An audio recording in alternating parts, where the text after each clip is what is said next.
I'm Brita McVeigh, and I am very excited and feel very fortunate to be able to introduce Cate Shortland to you all today, and we're so lucky that she's here with us.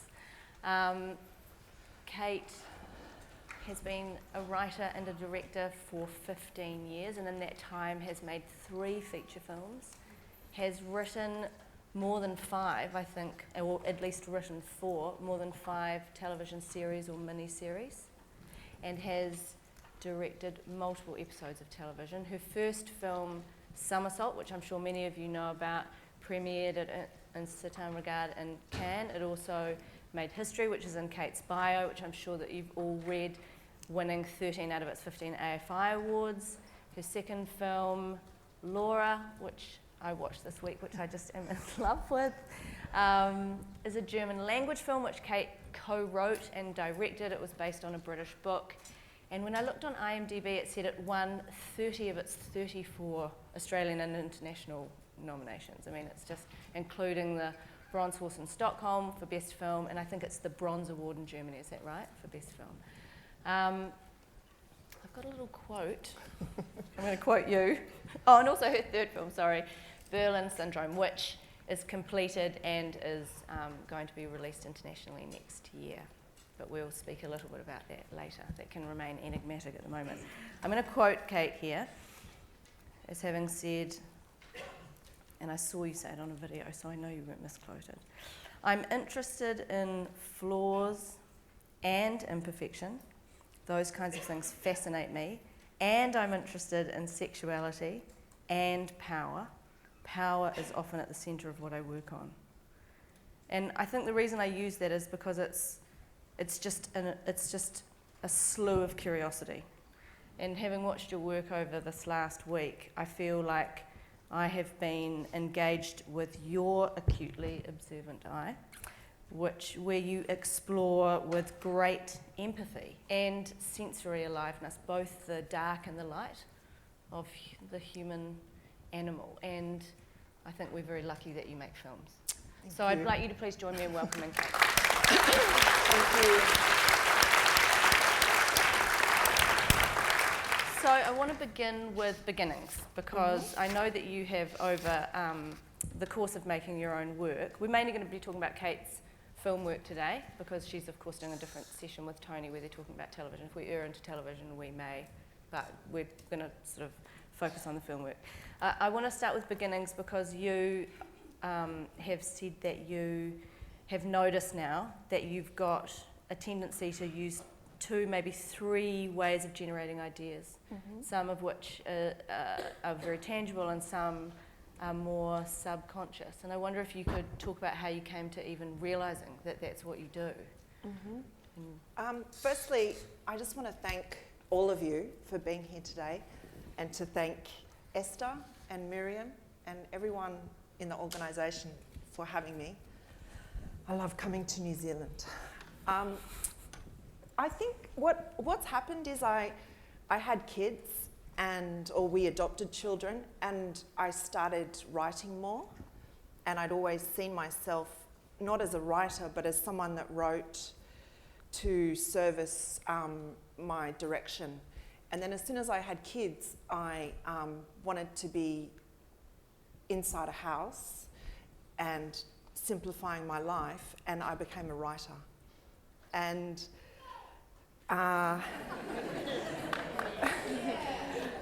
thank you. And when you are starting to, I would say, when you're starting to not just collaborate with people, but when you're actually starting to service other people's ideas, say when I did The Slap, which was a Christos Tsiolkas novel, and you're working for a production company and you're a hired writer, you really have to look at how you work and what motivates you and how you make your best work. Because you start to you can't spend 3 months cleaning the fridge and vacuuming and, trying not to do it. And I realised that there's a couple of things that I work with. I work with objects.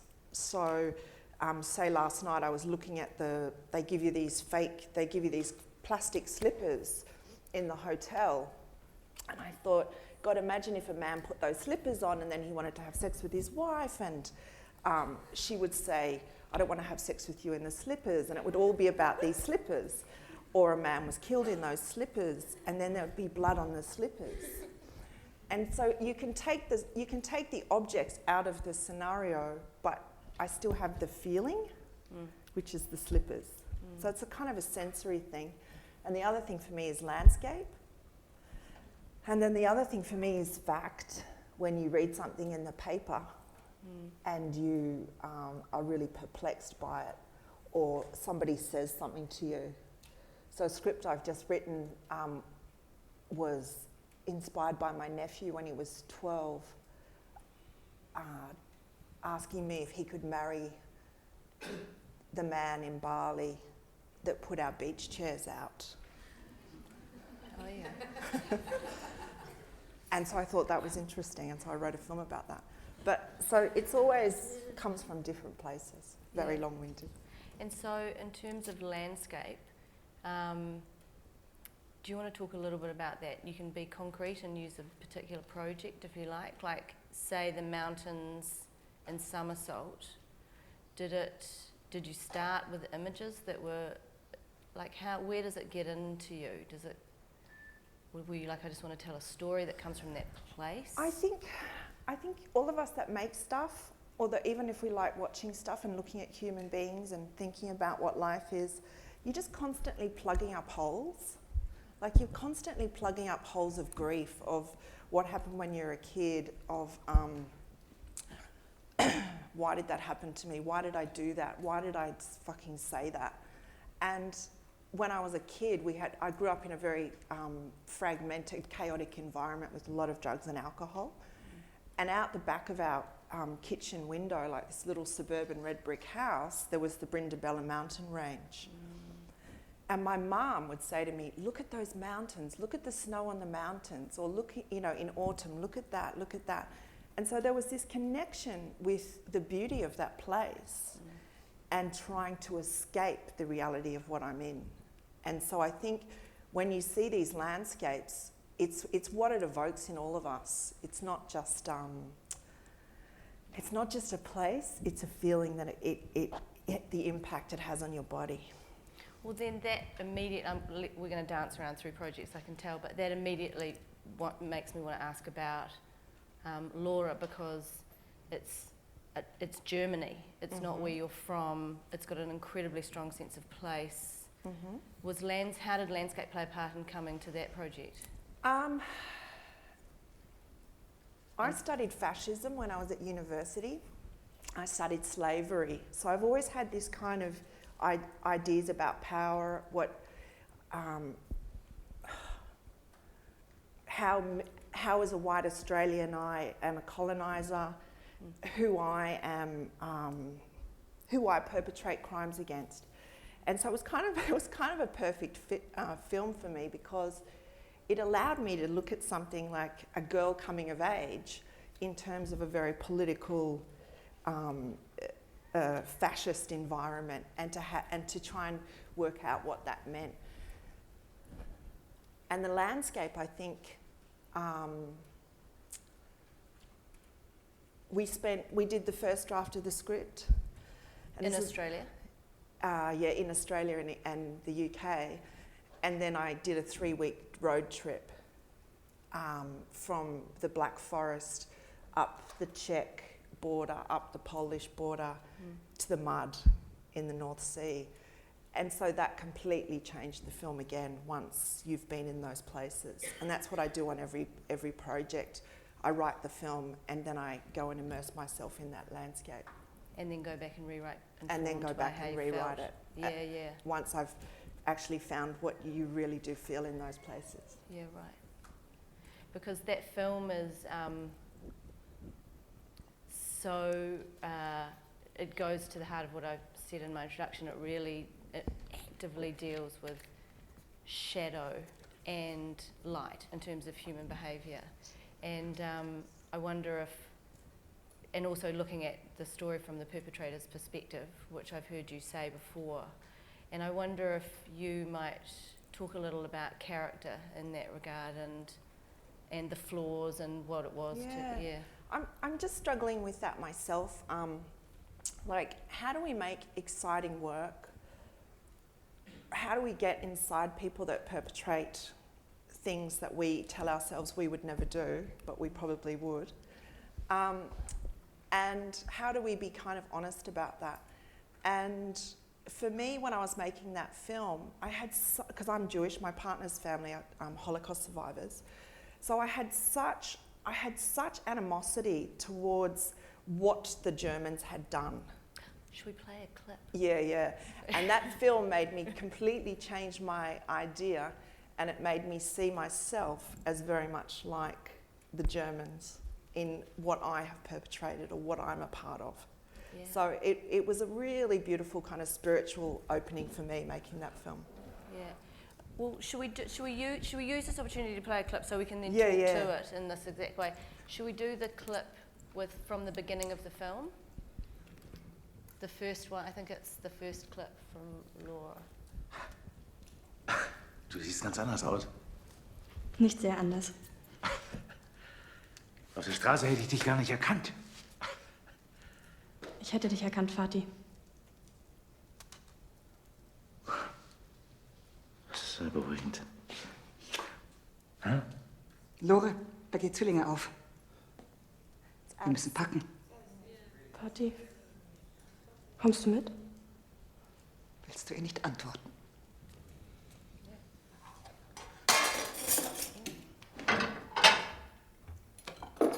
Nur 6 Teller und Tassen. Nimm das Tafelsilber. Alle. Lieschen, was machst du denn da? Hilf deiner Schwester. Hab ich dir gesagt, du sollst die Gläser einpacken? Du musst auf mich hören. When you play a clip, do you mind dropping the lights?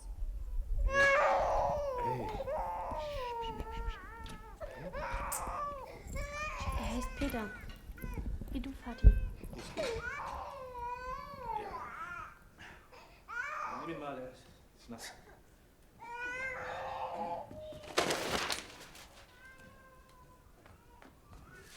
Das aufgeht da.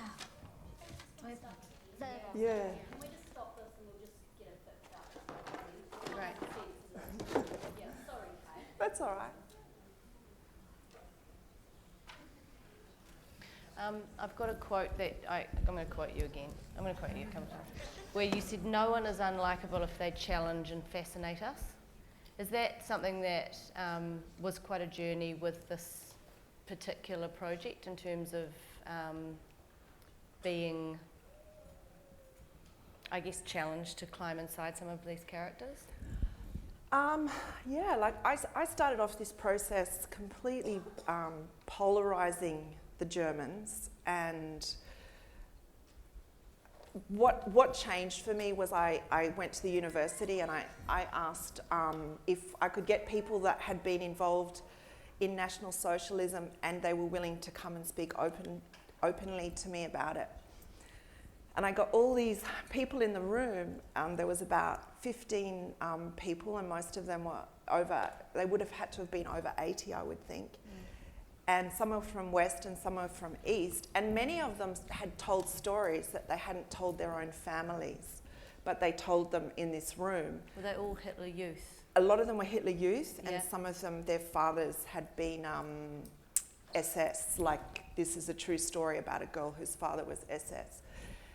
And I think one woman told a story where she said the old lady upstairs was taken, and this was an old lady this was a young German girl, and the Jewish lady upstairs was taken, and this is a woman that had always been really friendly to her, but she watched her being dragged out, and she thought, well, they must be taking her for a reason because she's a Jew, and Jews are really bad. And the men were very brutal to this old lady, and this like 8-year-old girl went into the courtyard after the old lady had been taken, and she vomited. And for me, it kind of made real sense, and it made me look at it in a different way, is that we try and have these beliefs but the belief somehow on a very innate level, the animal inside us know that it's not right. And so I started to look at the characters' fears and what they were frightened of instead of what they were perpetrating. And that was really helpful. Yeah, and this, okay, are we going to... So this is right from the very beginning of the story when they are having to, the father has just come home. Yeah, and it's a true story based on a man that was in the SS, and he did medical experiments, and it's the story of his children. Can they dim the lights? Du siehst ganz anders aus.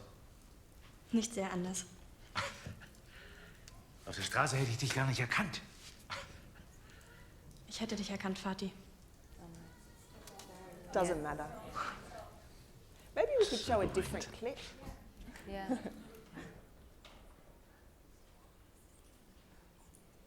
We could show Kate, we could show either, we could do the two of them down by the riverbank, or we could do Waking Up at Grandma's House. Down by the riverbank's good. Yeah, It's yeah. really unlikable. Let's do the Down by the Riverbank. Yep. Do you want to set this clip up? No, we maybe don't need after. to. Yeah, yeah. Okay.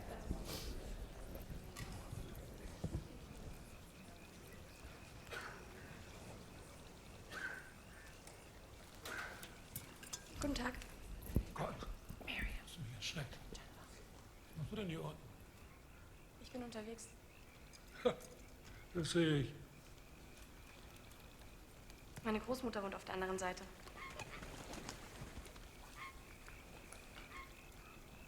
Und deine Eltern?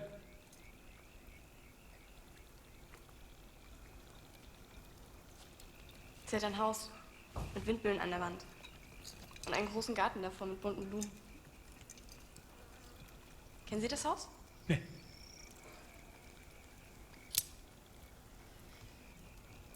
Womit redest du heute?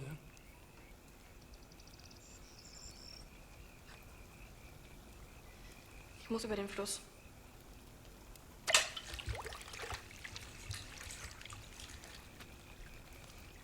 Komm mal her. Lass dich mal ansehen. Na, nee, ich beiß dich nicht.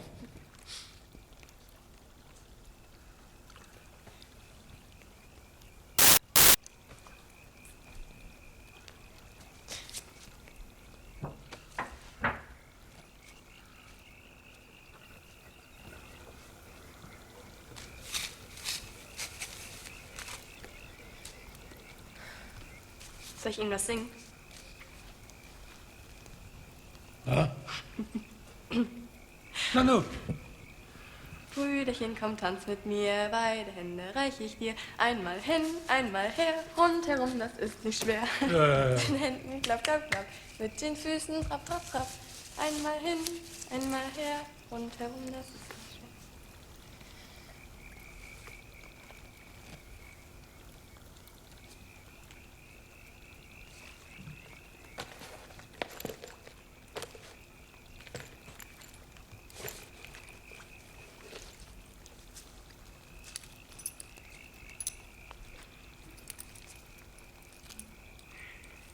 Da ist Wasser drin.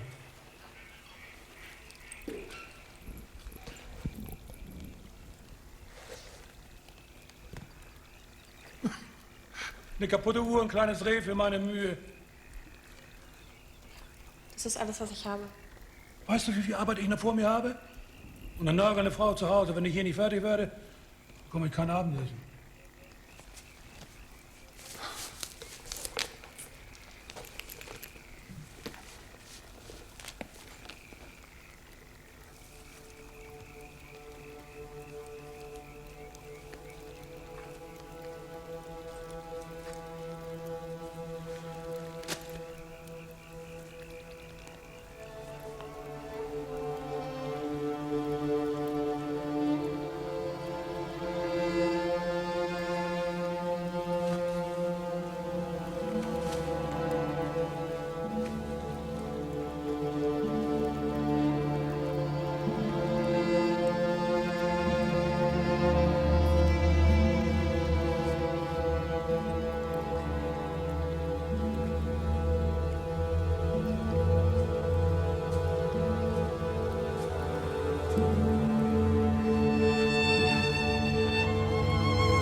I was very interested in the tools that she had available to her as a young girl, but I was even more interested in the fact she knew she's the heroine of my film, and she knew that the guy she was travelling with picked up the rock and that he was going to hit the man on the head, and she had the power to stop him, and she didn't.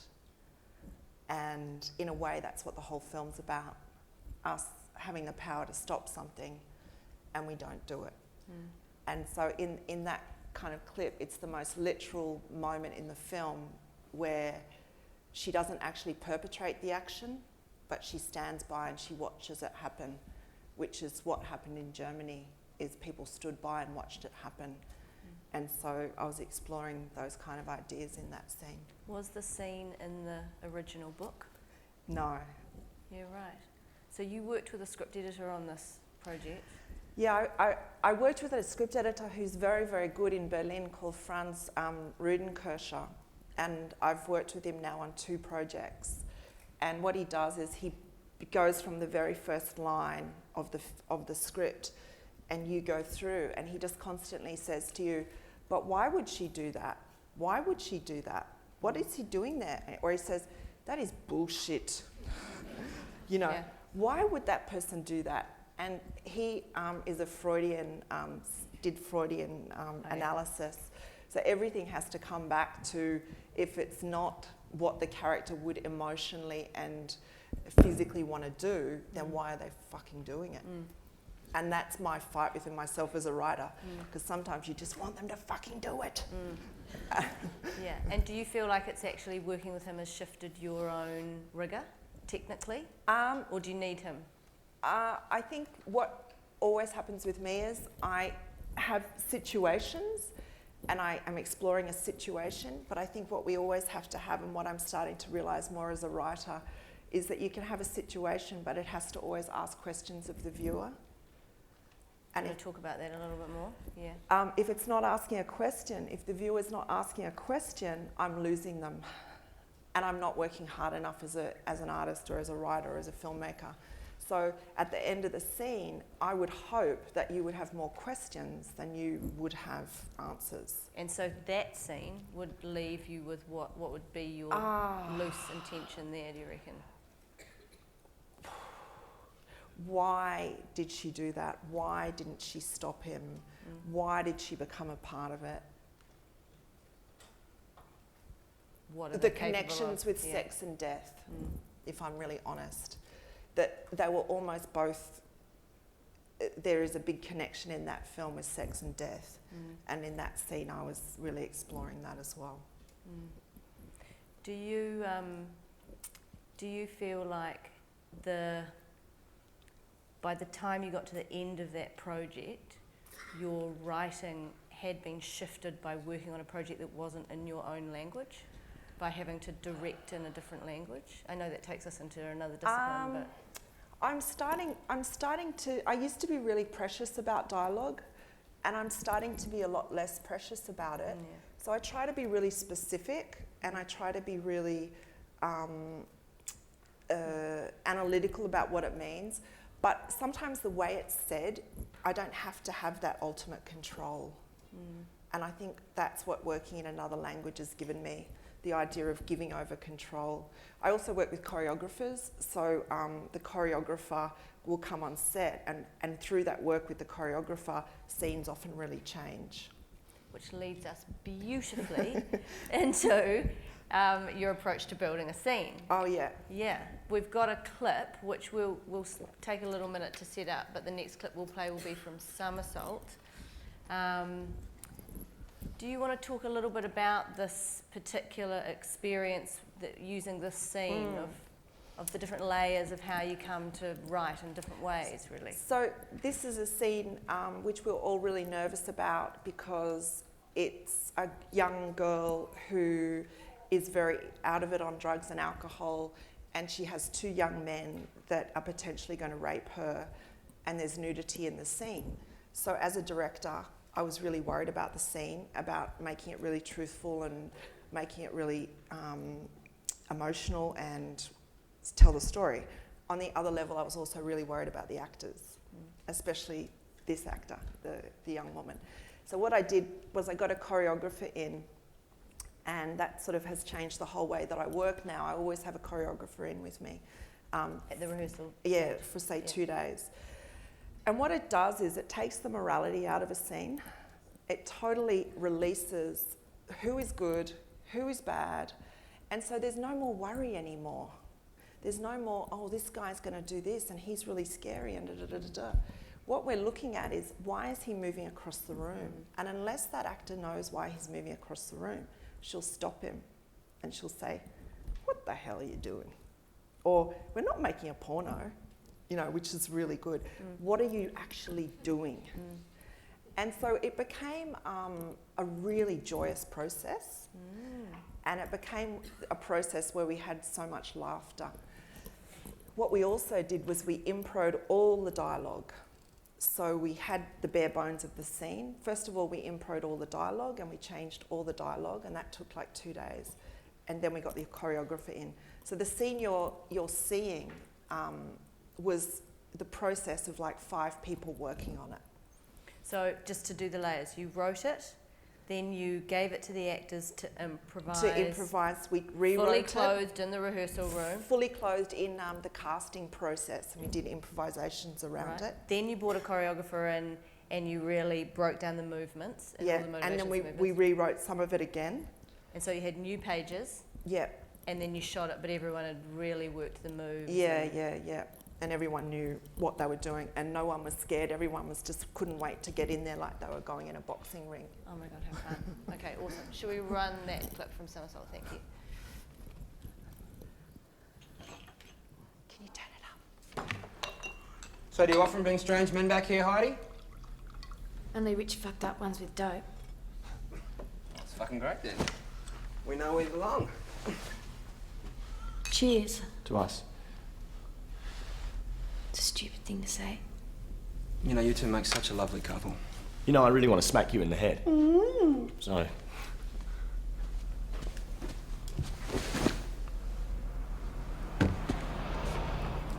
Madame.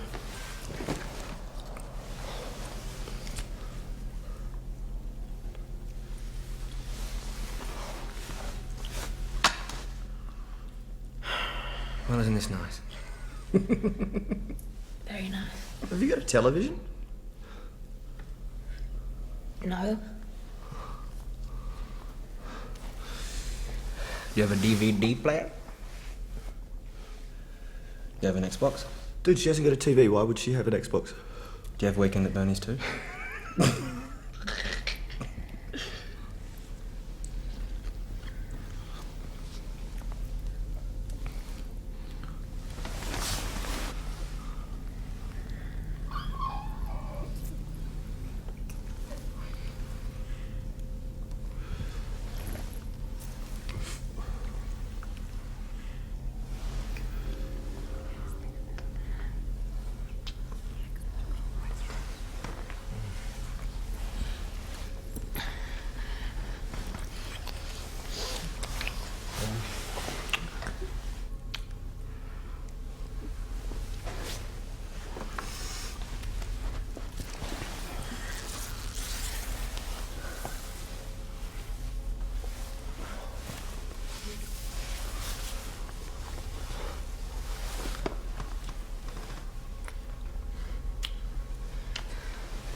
Shoes off.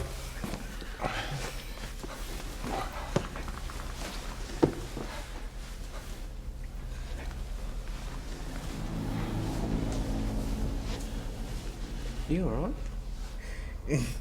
Oh man, she's fucked up. You're alright, aren't you, Huss? Yeah. Oh fuck it, man. Man, this is bullshit, man. She's fucking off her tree. Let's just go back to the pub, man. Oh, John. Oh, Johnny, what are you doing? What do you think I'm Johnny. doing, man? Oh, Johnny.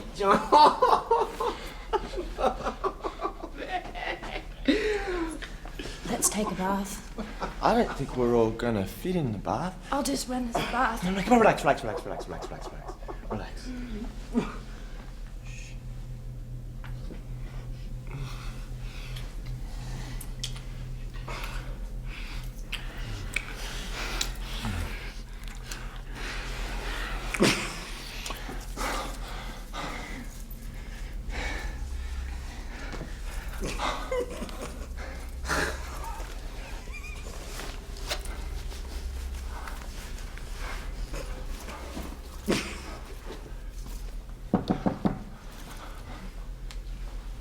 Oh, don't open the door. No. That's not your boyfriend, is it? I don't have a boyfriend. Hi. I think you better leave. Yeah. That's what we're endeavouring to do, man. Sorry, man, we didn't know. What didn't you know? We just want to leave, all right? Or maybe we could stay here and all have a really big party. John, shut the fuck up. What did you say? Oh, what I said was... John, shut the fuck up. perhaps we should all stay here and have a big party. John, shut the fuck. John. Are you a macho man?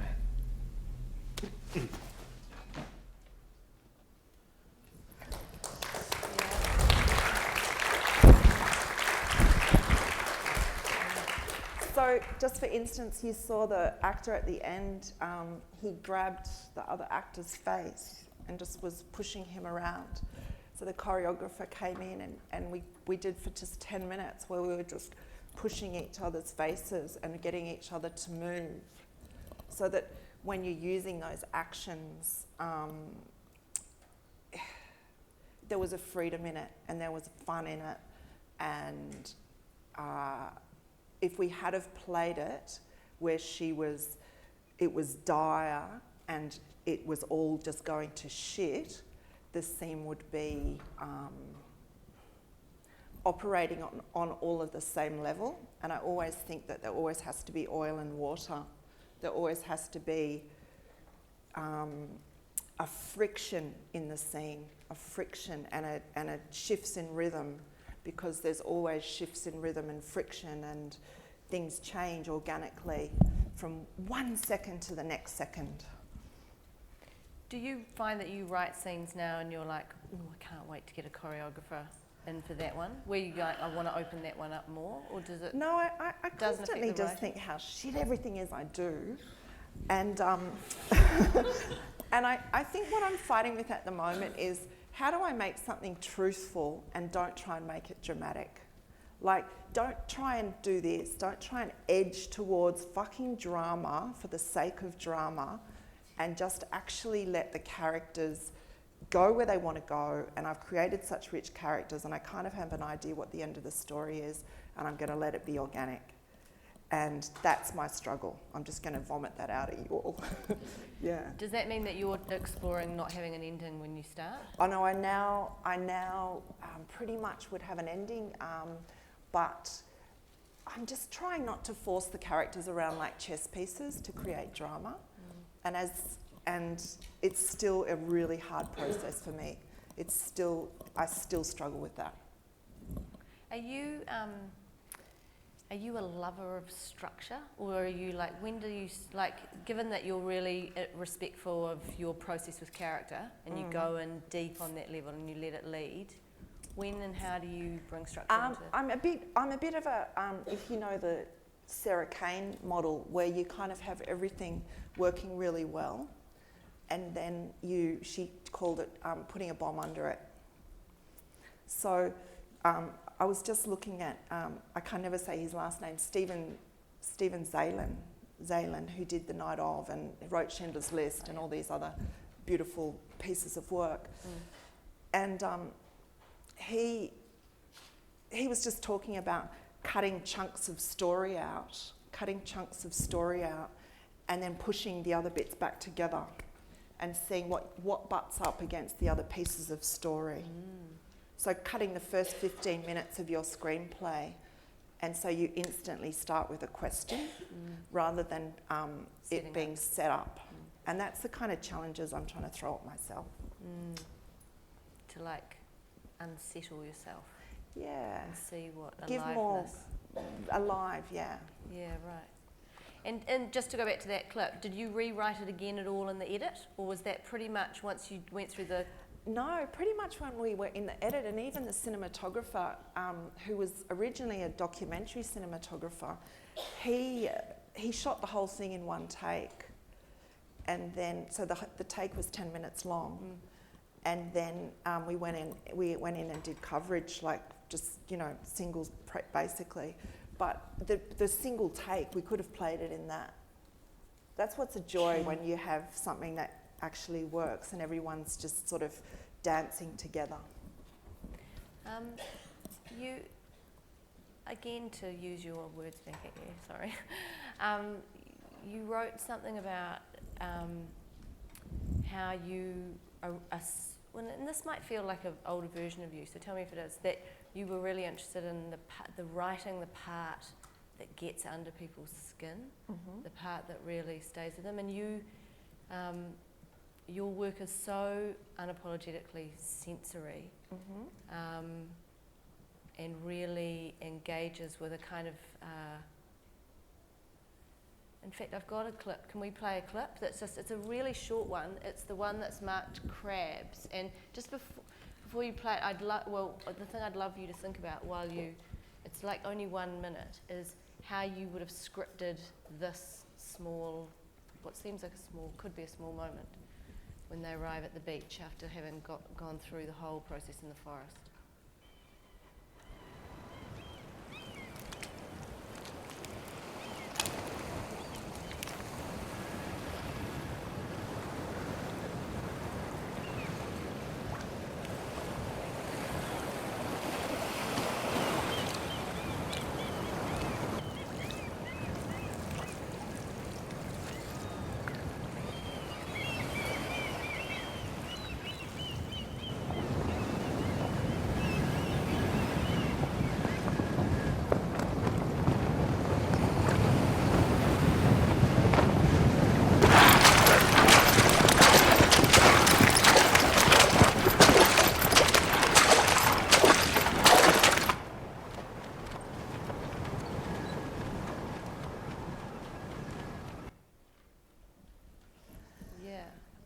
So the children journey from the Black Forest, which was it's a true story. So they journeyed from the Black Forest and they walked for 3 months to the mud flats at the top of Germany to find their grandmother. And I was thinking about the whole idea of National Socialism and utopias, and on a more sort of emotional level of Germany being her mother, and what her mother had done to her, because she so believed in it and she so loved it. And that mud is, you can walk for miles and miles and miles across that beautiful mud, and the island sits in the middle of it. So it was just like this, this joining of her body to the earth, and somehow taking the politics out of it. Somehow saying, I can still love this place. This place is still part of me. And all of the things that human beings do to each other is superfluous. Because at this moment, I am joined to this place. And so there's such richness and layers in your thinking that gets you to that moment. And then it's really honoured visually for us when we watch it. How do you actually write that much space on the page? Do you remember? What do you do? I just say, Laura stares across the water.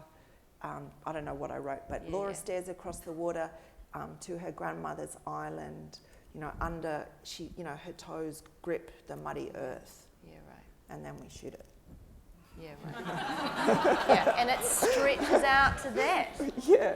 Remarkable kind of series of sensory things, right? But that's what how much space you're putting in the pace when you but you're economic with it on the page. Very. Yeah, right. But again, that's earth as object too, isn't it? When you say you work with objects, isn't it? And the landscape being crucial. So did you come to that when you did the recce? Yeah, that wasn't in the book. Yeah, right. So it's an adaptation of a book, and I just wanted to find the purest place in Germany, and in the National Socialist ideology, that part of Germany was the purest place, the very north, the very fairest, no Jews, and it was really an amazing place to shoot up there. Right. So there's another object that travels through that film, though. Yeah. Do you want to talk a little bit about working with that? So at the beginning of the film, the mother packs all her belongings, and she packs this little deer, and then the girl takes it. And so this deer travels the journey of the film, and so we sort of used it to tell the story. And we actually saw it in that clip by the river. Yeah, we did, yeah. Oh, we're going to go straight to the clip. It's Laura Wakes. So this is right towards the end of the film. Do you want to set it up any more than that? We worked with a beautiful composer, Max Richter, and this is all his music.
And then at the end of the film, she just walks straight into the bedroom and she smashes every one of those objects. And it's really satisfying. Yeah, really, really satisfying. She just puts them under her boots and goes, I know, and I watched it again, and like you go up to her face and then back down. It's good, because it kind of cuts the whole romance and what does she really have? So, am I right or wrong in suspecting that that was you bringing that into the script that wasn't in the book? Yeah, it was me working with the script editor in Berlin and talking about. I watched The Revenant actually on the plane coming over, which is criminal because I watched it on the screen like that. And but I saw the same. I mean, I'm not comparing myself to that film, but they used objects. So they used a water bottle, a metal water bottle. A man scrapes a shell into this water bottle, and it's passed from character to character. And then a woman is being raped, and the water bottle's dropped on the ground. And sort of left in the mud. So this water bottle the water bottle has its own story. Yeah, right. And it's I kind of love that idea. Is that something that you found in that film, or did you use? Was there an object, or was it so pronounced? It was that object. Oh, in that, yeah. In SOMERSAULT, though. In SOMERSAULT, she was just such a touchy-feely creature. Yeah, I think what I'm working on new things, and what I'm using is the eye, what we see rather than what we touch, because I have like an addiction to touching, like things, not people. But I do. But I do have that thing of I don't know, I just love the sensory, and I'm trying to get more into making myself hold back a bit. Why? Because maybe it's a bit lazy. maybe it's a bit lazy. Maybe I have to force myself to do new things. And is that something that you've brought into Berlin Syndrome, or is that after a post-Berlin Syndrome? Well, Berlin Syndrome is from a book. Berlin Syndrome is very different, but the series I'm working on at the moment, I'm working on a 10-part TV series set in the 1830s, and it's much more about what we see, about the eye, because it deals with voyeurism. So that relates to the central idea of it, though, too. Voyeurism is one of the central ideas of the series. Yeah, right. So you can't touch, but you can look. As much as you want to. Yeah, so in a fun way for me, as one of the makers of it, it poses the same stresses and strains on me, because I'm not allowed to touch either, as the characters. So there's this idea of, in the series, of voyeurism, yeah. Yeah, right. So do you, just to go back to working with objects, did you have an object that you took through the centre of Berlin Syndrome? I did, actually. I had the girl in Berlin Syndrome. I have these charms around my neck, and once I met a waitress and her mother had given her a charm, and she told me the story of the charm, and we gave that to the girl in Berlin Syndrome. And that travels a journey. And that travels a journey, yeah. Yeah, right. Do you want to talk a little bit, just because, and talk as comfortable as you are, given the film hasn't been released, about the process of that film? Because you didn't write that film, but you're still got a writer's muscle. Like, so how did you engage with the script, and at what point? And I wrote the last couple of drafts of the script. But it's also a German language film, so it's half German and half English, because it's an Australian girl who's trapped in a German apartment by a German English teacher in Berlin. So it's half in German and half in English. It was an interesting process for me, because it's far more genre than anything I've done before, and it was really low budget. So it was a big challenge, but I kind of learnt what I like and what I didn't like you do in every project. I'm not going to tell you. Yeah. But it was I worked with Teresa Palmer on it, and she was a great joy to work with. Who is Teresa Palmer? She's an Australian actress, and she has done a lot of like big action movies and stuff. Oh, right, okay. And so she wanted to do something much more raw, and she came and did this. And so it was really, we had great fun together. And was it a situation where it was like you just had freedom to do 2 rewrites at the end yourself, or were you working with the writer? I was working with the writer, and then I did a couple of passes myself. And that was your way of climbing inside the I think I got inside the girl. Yeah, right. A bit more. Yeah, okay. Yeah, interesting. Yeah. My last question for you, and then we'll throw it open to all of you fellas, is I heard you mention in something about how you're fascinated by the shadow narrative that exists in things. Is that still something that you work actively with, and you could explain a little bit about, or have you moved on from that now? I think there's always room in every story we tell for the audience, and I'm interested in trying to leave that space without using ambiguity. So, sort of, I suppose it also comes back to asking questions of the audience. So that's the practical application of it, is that what is it that the audience, I'll put words in your mouth and tell me if I'm wrong, what is it the audience is actively asking all the time? Is it thinking about it like that? I want the audience to be asking questions of what is going to happen, of course, but when they finish the film, asking questions of themselves, if possible. And do you feel that you've discovered particular ways that help you Never use that muscle? No. Never. I think I work with a beautiful producer, Jan Chapman, who I think she worked with Jane Campion a lot, and she's in her 60s. And she says, if she had the magic, if she had the key to what makes a good film, like she made the piano and she's made other you know, she's got Oscars, and she says, you never know. You hope and you feel good about something, but you never ever know.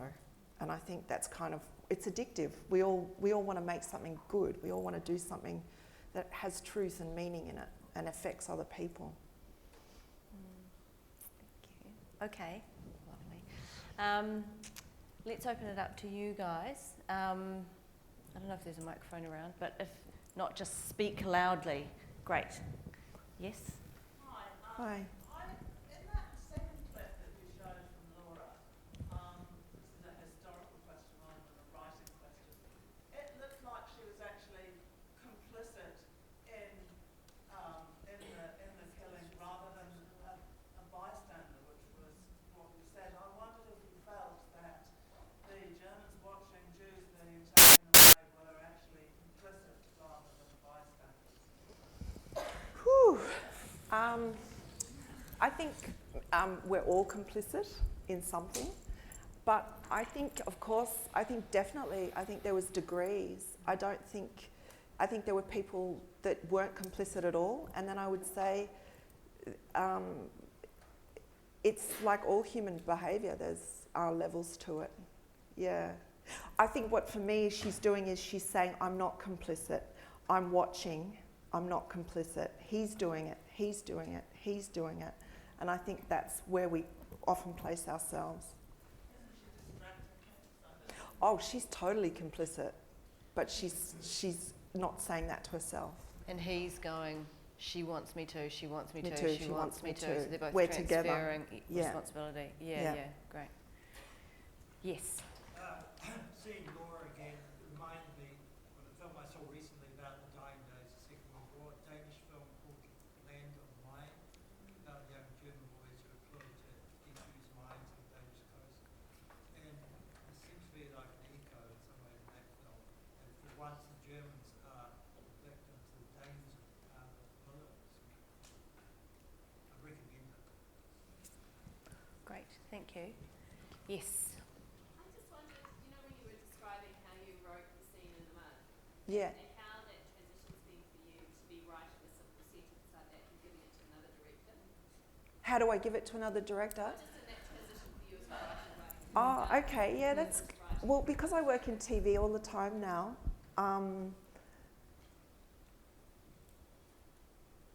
I feel really comfortable handing my work over. So what we often do is we just sit and have a chat about it. And sometimes, like when I did The Slap, I always say The Slap because it was the first thing I kind of wrote. They asked me to write, and I didn't even talk to Robert Connolly, who directed my stuff, but I really loved what he did with it. There's something liberating. I think if you're happy with the outcome, I just did something called Deadline Gallipoli, and it was completely different to what I had envisaged, so that was a bit of a shock. Yeah, yeah. Right. But it's okay. I learned a lot doing it. Max, in the back. When you've written something and you're looking at it and you recognise that it isn't working on the page, what do you do next? I go and pack the dishwasher. And I am addicted to the Google thesaurus. So I start to change words. But how I work is I work very collaboratively. I always work in dialogue with another person, and I use my producers constantly. So I'll write something, and then they'll say, what's happening? And if I say, nothing, I have to go away this week, or my mum's been sick, or whatever, they know, oh, she's not doing anything.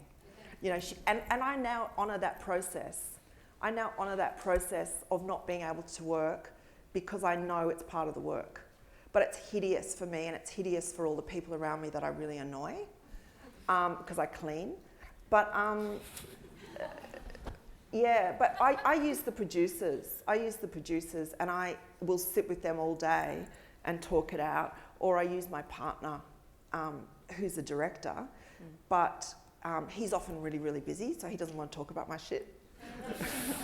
So, but I always talk to other people because, or other writers. I will email other writers who know me. Go, what the fuck? Yeah, I can't work it out by myself. But sometimes you do, just by seeing something, like by seeing another film or listening to music. I did a workshop with this amazing writer from the UK, and he said he spends like 3 weeks before he starts writing, and he'll listen to like every Donna Summer CD, and he'll go to food courts, or he'll get on a train and go down to Brighton and book into like a homeless shelter, and then he'll write his play. You know, and it's sort of honouring. It's honouring those moments where you're struggling, and trying to see it as part of the work. And almost ritualising it. Yeah. But it's hard because you feel like really self-indulgent and ridiculous. Yeah. Yes, right in the back up there.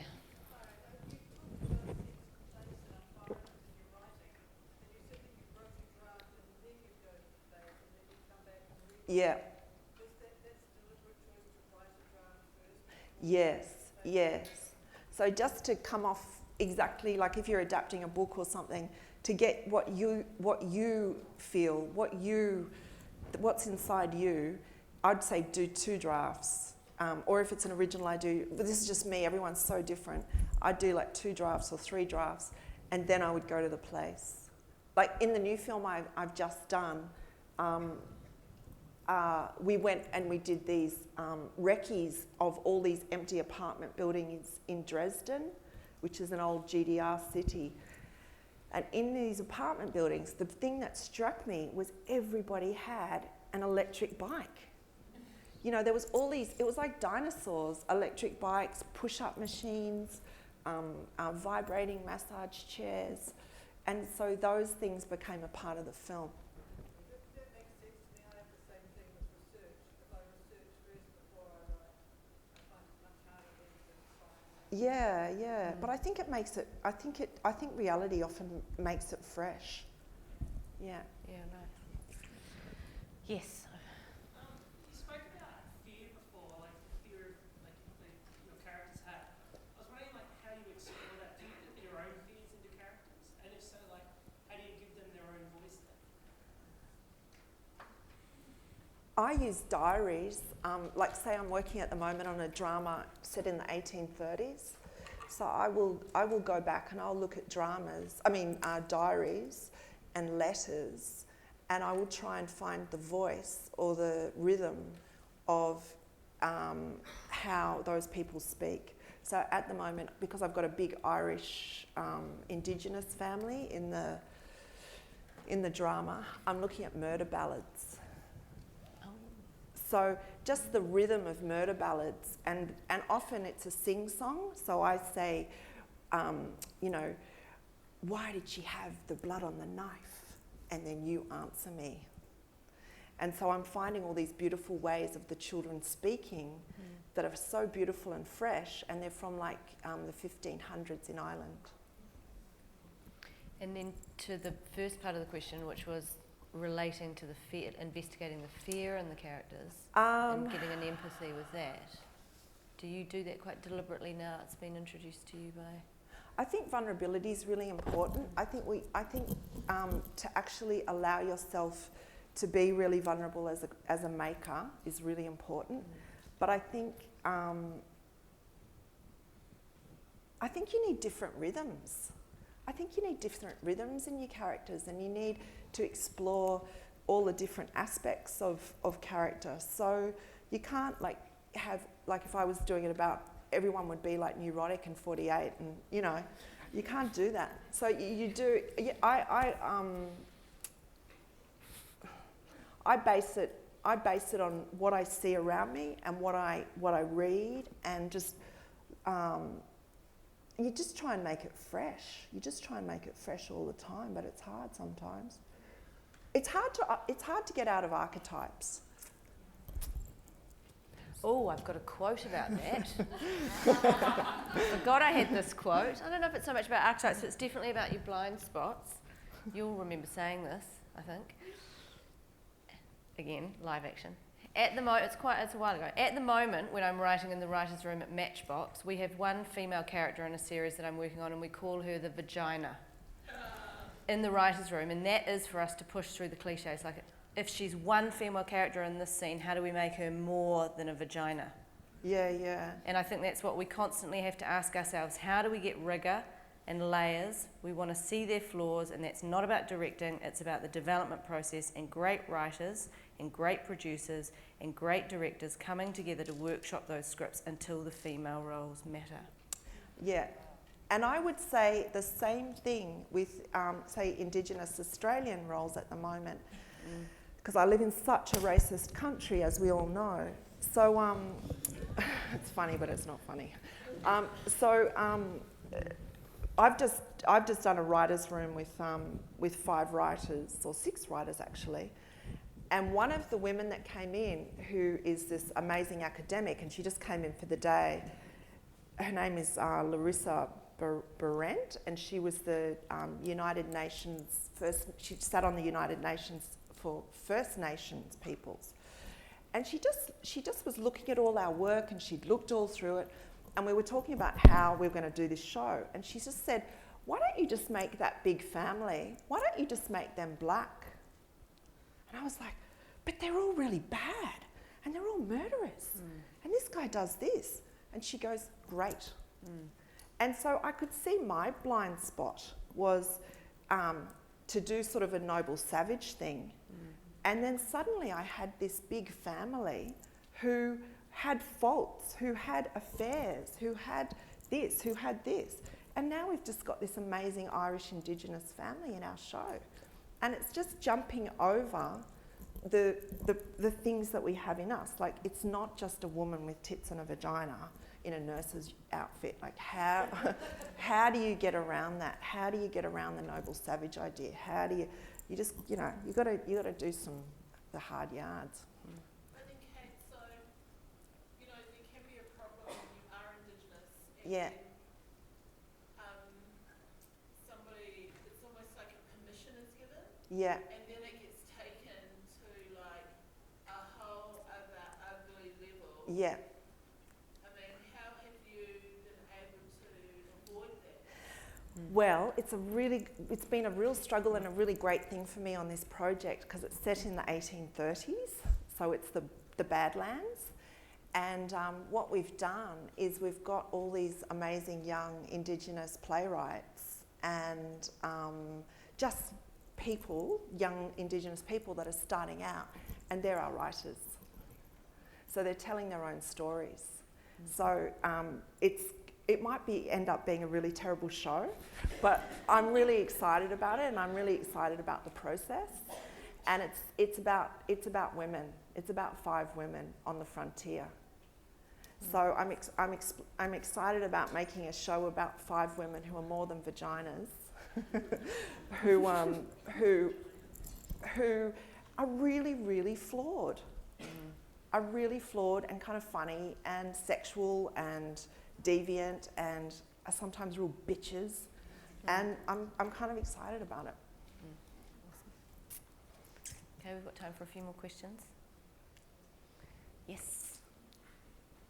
Yes. Why are you no longer precious about drama? I'm precious, but I'm not. I've just done 2 foreign language films, and so I work with interpreters all the time.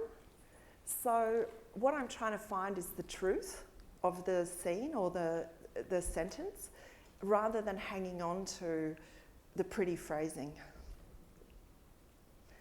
Yes. You mentioned choreography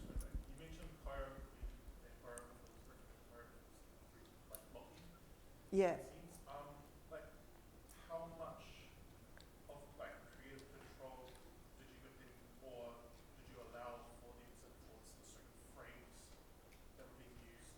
Like would you hey, that should be shown close up, or What I do is, when I'm directing, it's not about blocking. It's about how a person, the inner drive, what's going to propel them to move. The motivation, exactly. And then often I shoot things like I'm in a documentary. So the character can move anywhere they want to move within reason. Yeah.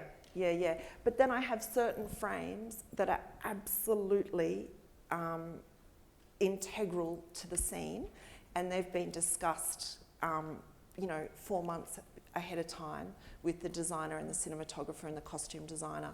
So we all know that we're going to get that absolute frame. Yeah. Yes, sir. Yes, can we just talk a bit about music? This probably applies to television as well as film. But are you often upset by the soundtrack, disappointed? I mean, can you write and try and... I mean, it's such a big thing. If I have any kind of creative control, then I wouldn't stop until I'm going home and I'm listening to it on my computer and I'm playing it for my friends and I'm just so in love with it. I wouldn't stop. So I kind of have to be in love with the music. And then if it's another series that I'm working on, say the Kettering incident that I've just done, then I have no creative control and I just waiting to see what happens. There's nothing you can do about that. No, and I'm fine about that. I'm just the writer. Yeah, and that's a bit liberating as well. Yes. You mentioned your early syndrome being a genre piece, or A little bit, yeah. Are there any other genres that you'd like to explore? Is there a genre that you're attracted to you haven't tackled yet, or something you'd like to Action movie. No. No, I do really like violence, and I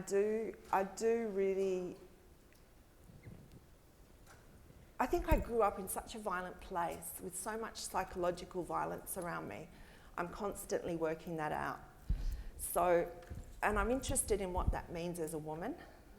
I'm interested in looking at that as a woman. I don't know, we were talking just as people came in. I used to say, when people would ask me, what's the difference between you and a male director or whatever, and I was always really quite adamant there was no difference, right?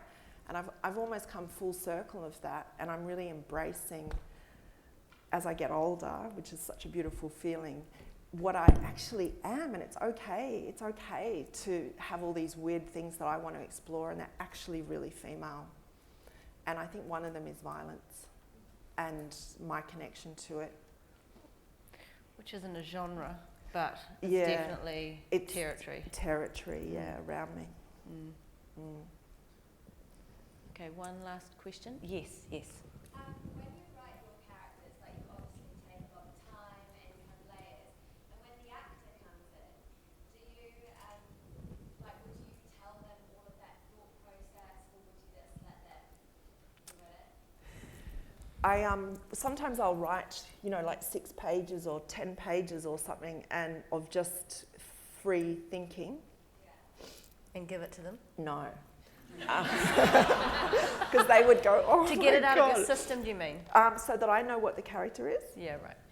And then if the actor asks me questions, then I would say, I think maybe this. But I always say, what do you think?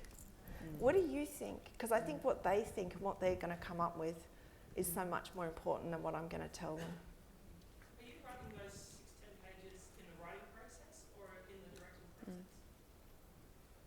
Do you do it if you're not directing? If I haven't written the piece, then I try and work out the character myself. I think it's a really good exercise if you've got you're writing a screenplay, or you get a screenplay, and you say you've got a scene set in a Chinese restaurant, and it's between 2 characters. It's always a good exercise just to write, the scene's not in the movie, right?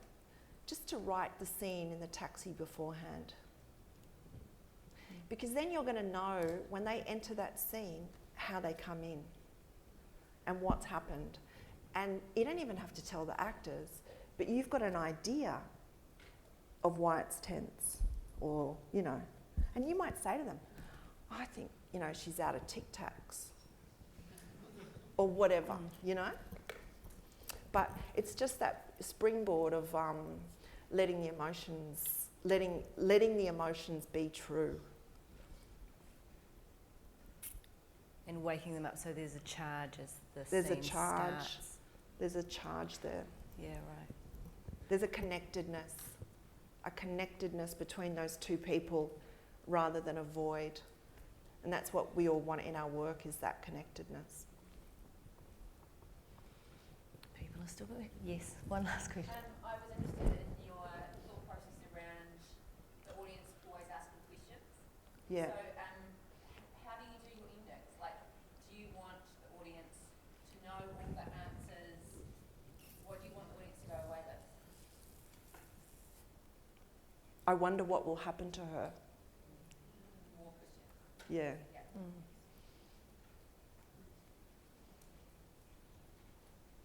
Probably why my films don't make any money.